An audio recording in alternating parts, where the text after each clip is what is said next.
Сәлем қыздар, біз бүгін сіздермен норка деген торт жасаймыз. Бізге қажетті заттар: 300 грамм ұн, 200 грамм құмшекер, 2 ас қасық какао, 2 жұмыртқа, 1 ас қасық сода, 350 грамм айран қажет.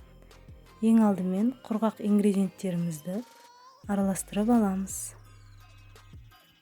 Ұнымызды, какаомызды, содамызды араластырып аламыз.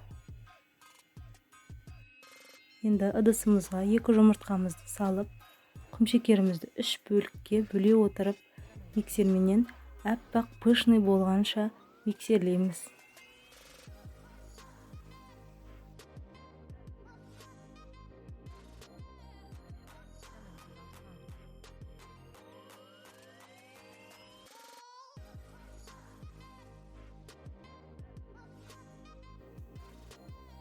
Енді үстінен айранымызды құямыз. Миксермен жақсылап бір келкі масса болғанынша араластырамыз.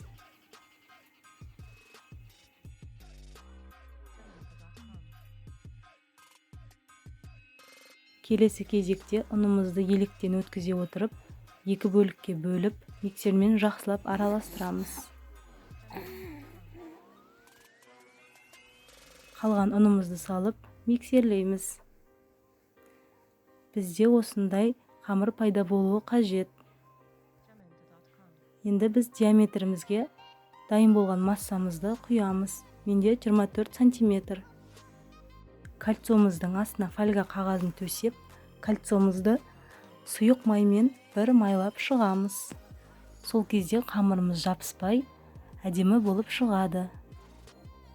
Тұрған пешімізде 200 градуста 40 минут пісіріп аламыз. Енді біз креміне 350 грамм творожный сырымызға 4 ас қасық сахарный пудрамызды салып, үстінен 50 грамм сгущенкамызды құямыз. Сахарный пудра болмаса, құмшекерді пайдалансаңыздар болады. Барлығын бір келкі масса болғанынша миксерлеп шығамыз.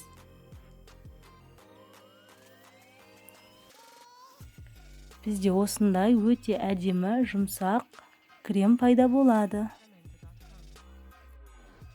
Біздің қамырымыз пісіп шықты. Осындай өте әдемі болып, прям үлкен болып, көтеріліп пісіп шығады. Ендігі кезекте үстінен тарелкамызды орналастырып, жан-жағын осылай кесіп шығамыз. Ортасы осындай болуы қажет. Енді қалған крошкамызды майдалап шығамыз. Бисквитіміздің ортасына дайын болған кремімізді салып, барлығын жағып шығамыз. Үстінен жаңғақтарымызды себеміз. Оның үстінен бананымызды қойып шығамыз. Банан мен жаңғақ өте ерекше дәм береді. Бір жегенде қайта-қайта жегіңіз келе беретіндей ауызда еритін торт. Міндетті түрде жасап көріңіздер. Енді үстінен қалған крошкаларымызды сеуіп шығамыз. Осымен біздің норка тортымыз дайын.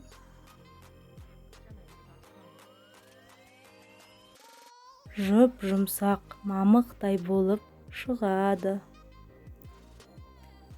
Менің видеоларыма лайк басып, комментария жазып, тіркеліп кетуді ұмытпаңыздар.